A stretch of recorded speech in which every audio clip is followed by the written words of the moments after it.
Online class में आपका स्वागत है। देखो बेटा, हम आज इस लेसन के पार्ट 7वें की बात करेंगे बेटा। 7वां पार्ट है और 7वें पार्ट के अंदर बेटा हम आज पढ़ेंगे जनसंख्या वृद्धि का स्थानिक प्रतिरूप। भाई जनसंख्या जो है यह कहाँ अधिक निवास करती है, या कहने का तात्पर्य भाई जनसंख्या वृद्धि दर जो है कहाँ अधिक और कहाँ कम है, इसके बारे में बेटा आज बात करेंगे हम। तो देखो, बात करें हमें 1991 और 2001 का जो दशक है तथा वह 2001 से 2011 का जो दशक है, तो इन दशकों के दौरान जो केंद्र शासित प्रदेश हैं तथा जो हमारे राज्य हैं, इनमें तुलनात्मक अध्ययन करें। इनमें हम तुलनात्मक अध्ययन करें। देखो कि 1991 से 2000 का ये दशक है और दूसरा दशक है हमारा 2001 से 2011 का दशक। तो इस दशक की तुलना में इस दशक में गिरावट दर्ज हुई है। गिरावट दर्ज हुई है। जनसंख्या वृद्धि दर में इस दशक में गिरावट दर्ज हुई है।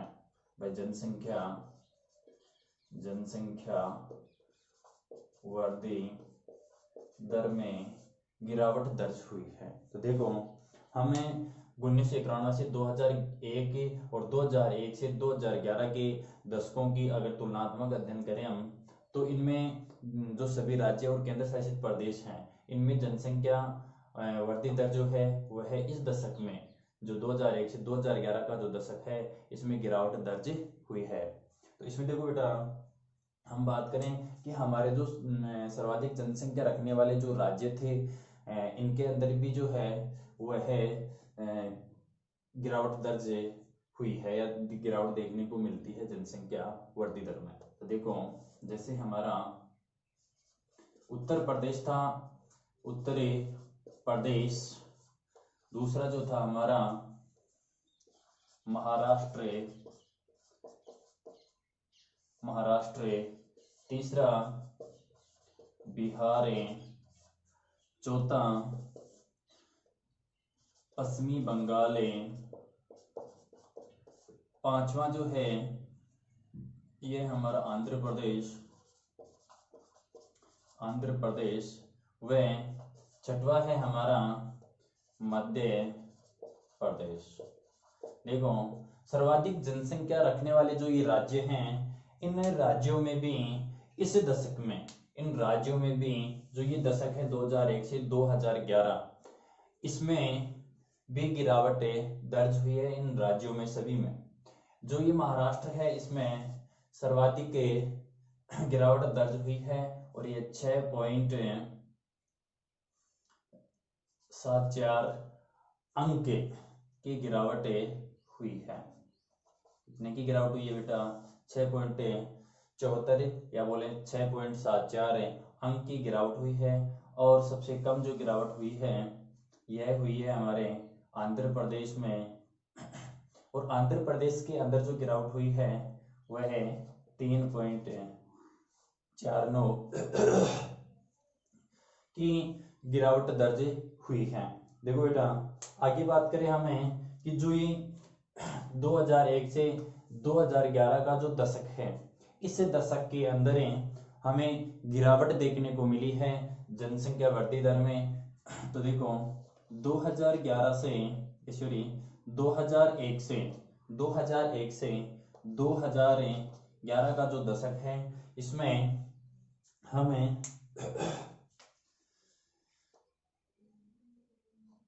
इसी दशक में छत्तीसगढ़, तमिलनाडु,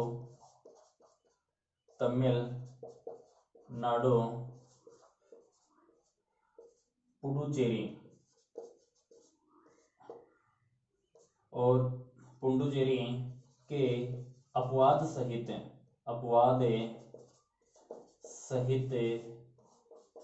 सभी राज्यों और केंद्र शासित प्रदेशों में, सभी राज्यों व केंद्र शासित प्रदेशों में गिरावट, देखो जनसंख्या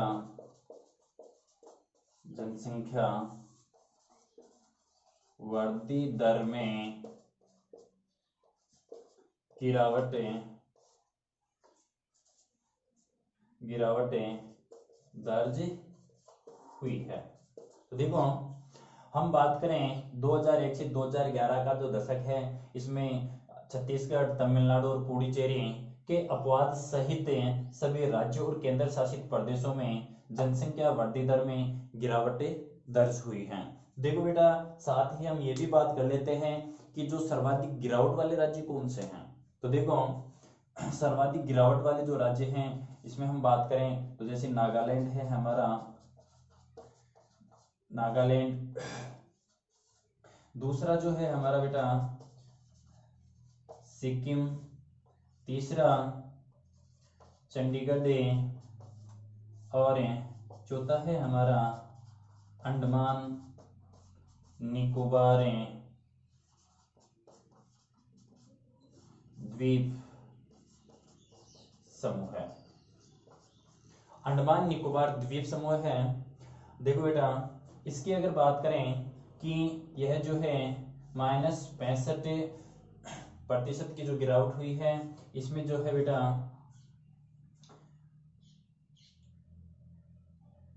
26.70 की गिरावट हुई है माइनस, और माइनस इसमें जो हुई है बेटा 23.18 की गिरावट है, और इसके अंदर जो है बेटा -20.22 की गिरावटें हुई हैं। तो अवरोही क्रम में जो है इनमें सबसे ज्यादा जो गिरावटें देखने को मिली है।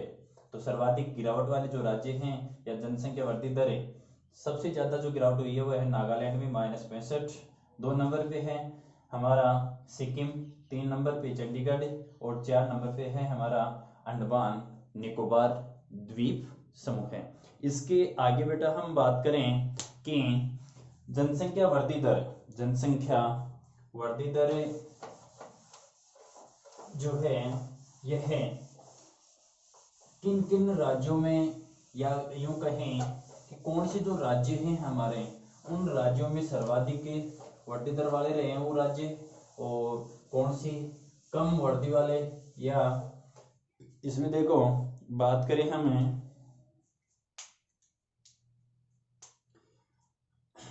तो जनसंख्या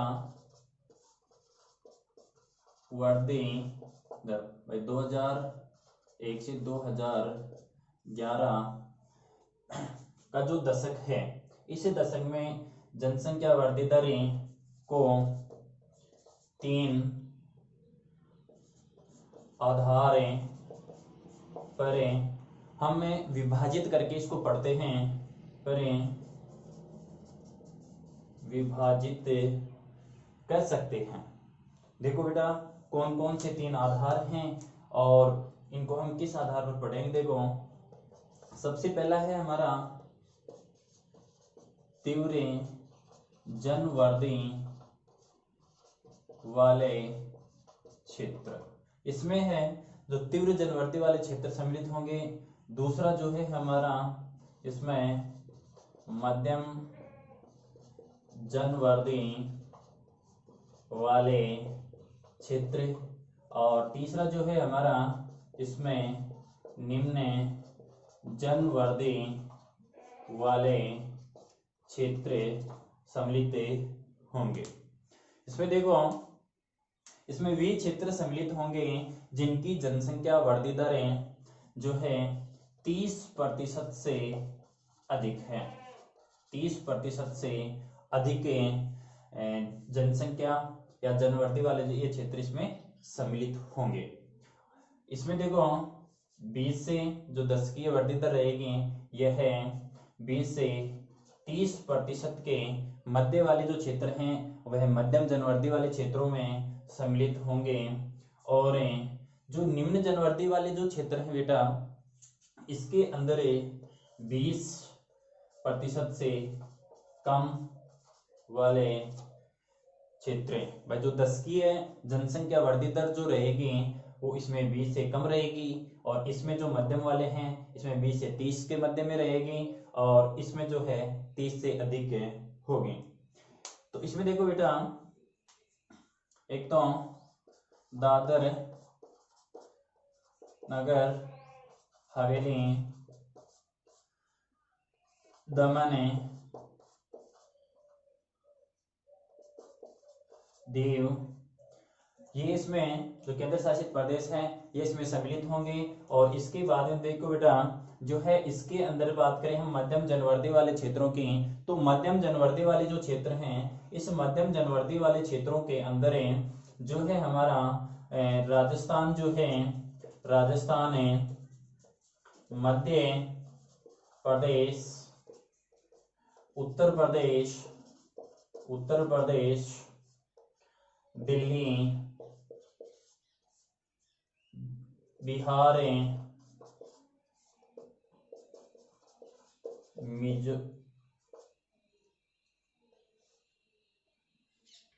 मिजोरम और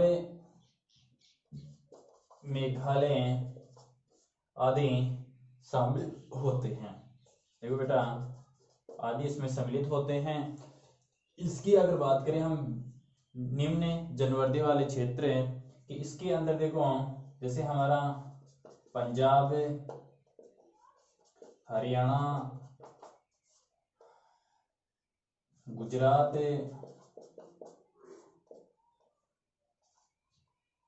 गोवा, कर्नाटक,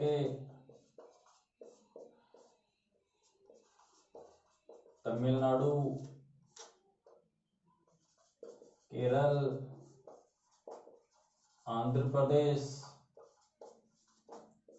और जो है हमारा अंडमान निकोबार द्वीप समूह हो गया, और लक्षद्वीप, लक्षद्वीप आदि। तो ये जो राज्य हैं ये हैं कम वाले क्षेत्रों में, ये 20 से 30% दशकीय जनवर्ती वाले क्षेत्रों में, और ये 30 से अधिक दशकीय जनसंख्या या जनवर्ती वाले क्षेत्रों में ये सम्मिलित होते हैं। तो देखो, जो हमने पढ़ा तीव्र जनवर्ती वाले क्षेत्र, मध्यम जनवर्ती वाले क्षेत्र और निम्न जनवर्ती वाले क्षेत्र। इससे बेटा आगे बात करें हम, देखो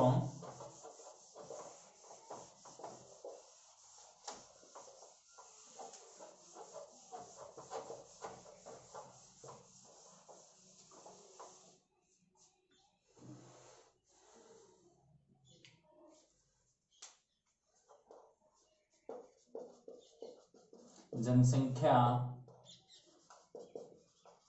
वृद्धि के सामाजिक व आर्थिक प्रभावों की अगर बात करें बेटा, तो देखो हमें मालूम है कि देश की उन्नति के लिए या देश के विकास के लिए जो है, देश के विकास में जनसंख्या वृद्धि जो है वो एक समस्या पैदा करती है, ये एक चुनौती होती है वह है। तो देखो, अगर हम बात करें भाई जनसंख्या वृद्धि के सामाजिक और आर्थिक प्रभाव, देखो कौन कौन से पढ़ेंगे। तो सबसे पहला देखें हम कि आर्थिक विकास में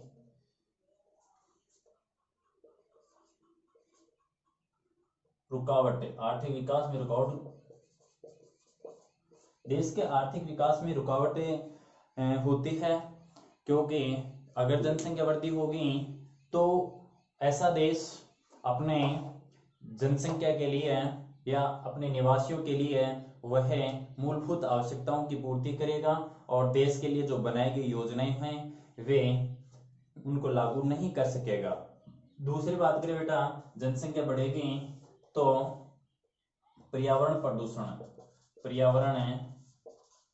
प्रदूषण की समस्या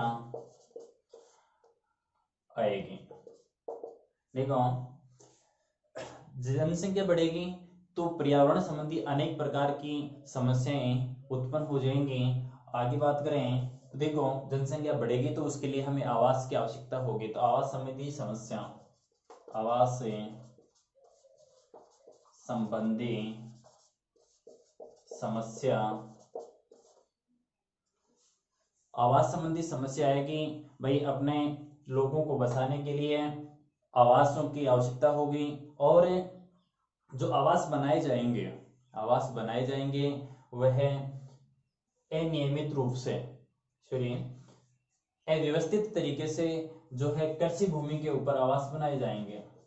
कृषि भूमि के ऊपर अव्यवस्थित तरीके से आवास बनाए जाएंगे, जिससे देखो बेटा हमारे सामने एक समस्या खड़ी हो जाएगी, खाद्यान्न की समस्या। देखो, तो खाद्यान्न की समस्या, जनसंख्या वृद्धि होगी तो उसके लिए खाने के लिए हमें भोजन की आवश्यकता होगी, खाद्यान्नों की आवश्यकता पड़ेगी।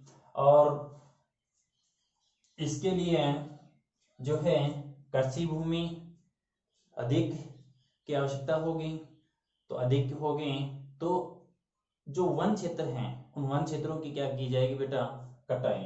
तो देखो, तो अगली जो समस्या हमारे सामने आ जाएगी, देखो वनों की कटाई होगी। वनों की कटाई होने से जो वनों के अंदर औषधीय पौधे होते हैं, एक तो देखो औषधीय पौधों की कमी हो जाएगी, औषधीय पौधों की कमी हमें देखने को मिलेगी। और जो है इन वनों के अंदर जो अनेक जीव जंतु रहते हैं, जीव जंतुओं का जीवन खतरे में पड़ जाएगा। जीव जंतुओं का जो जीवन है वह खतरे में पड़ जाएगा। और ऐसे जो जीव जंतु भी हैं इन वनों के अंदर जो हमारे पारिस्थितिक संतुलन को बनाए रखते हैं या सहयोग करते हैं।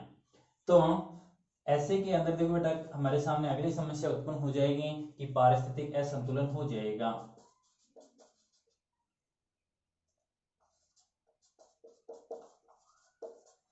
पारिस्थितिकीय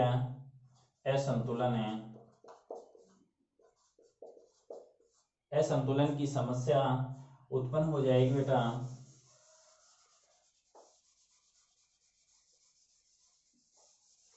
पारिस्थितिक असंतुलन की समस्या उत्पन्न हो जाएगी तो देखो, जिससे मौसम में परिवर्तन होना स्वाभाविक है और गर्मी पड़ेगी या कहें कि ताप बढ़ेगा, कहीं ताप कम गिरेगा तो ताप बढ़ेगा, जैसे हम कह सकते हैं ग्लोबल वार्मिंग। ग्लोबल वार्मिंग की समस्या हमारे सामने आएगी। और ग्लोबल वार्मिंग की समस्या आएगी तो देखो, जो बर्फ हमारी जमी हुई है पर्वतों के ऊपर वह अत्यधिक मात्रा में पिघलेगी और नदियों के द्वारा वह समुद्र तक पहुंचेगी। और यह जो बर्फ है नदियों के अंदर वह पिघलने से नदियों के अंदर पानी अधिक आएगा तो मैदानी प्रदेशों में बाढ़ की स्थिति बनेगी। तो एक तो बाढ़ की स्थिति बनेगी, समुद्रों में जल स्तर में क्या होगी, वृद्धि होगी, जिससे समुद्रीय जो जीव जंतु हैं उनके लिए भी यह हानिकारक होगा तथा जो द्वीप हैं या फिर कहें कि जो तटीय इलाके हैं उनमें भी जो है जलमग्न की समस्या आएगी। इसके बाद में देखो बात करें बेटा कि रोजगार की समस्या भी सर्वाधिक देखने को मिलेगी। देखो, जनसंख्या वृद्धि होगी तो लोगों के लिए रोजगार की कमी हो जाएगी, तो रोजगार की समस्या भी देखने को मिलेगी। देखो बेटा आगे बात करें हम कि जैसे वायु प्रदूषण है, वायु प्रदूषण है, जल प्रदूषण है, जल प्रदूषण, ऐसी कई अनेक समस्याओं का सामना करना पड़ेगा। और बात करें हम कि जो मानव है वह अपनी जरूरतें पूरी करने के लिए जैसे निजी वाहनों का सर्वाधिक उपयोग करेगा, अनेक उद्योग धंधे स्थापित किए जाएंगे, तो उससे जो है धुआं वगैरह जो निकलेगा उससे भी पर्यावरण हमारा प्रदूषण होगा। ध्वनि प्रदूषण होगा, जल प्रदूषण होगा, वायु प्रदूषण होगा। और खाद्यान्नों की पूर्ति करने के उद्देश्य से, या फिर यूं कहें कि आधुनिक कृषि के नाम पर जो है रासायनिक कीटनाशक के जो दवाएं होती हैं या उर्वरक जो होते हैं उनका अधिकाधिक प्रयोग किया जाएगा, और जिससे अनेक प्रकार की बीमारियां होंगी और जो जीवन है वो संकट में पड़ जाएगा। और कुपोषण के भी देखने को मिलेगा, लोगों के अंदर कुपोषण भी देखने को मिलेगा, और अनेक प्रकार की जानलेवा बीमारियां भी फैलेंगी, जैसे चेचक है, एड्स वगैरह, या फिर और जो भी कोई भी हमारे जो बीमारियां हैं वो हैं, या संक्रमित कहीं हम भी संक्रमित बीमारियां सर्वाधिक फैलेंगी।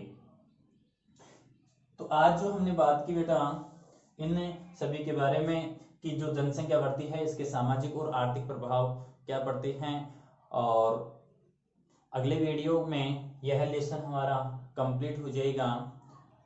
इसके साथ बेटा धन्यवाद, पढ़ते रहिए, आगे बढ़ते रहिए।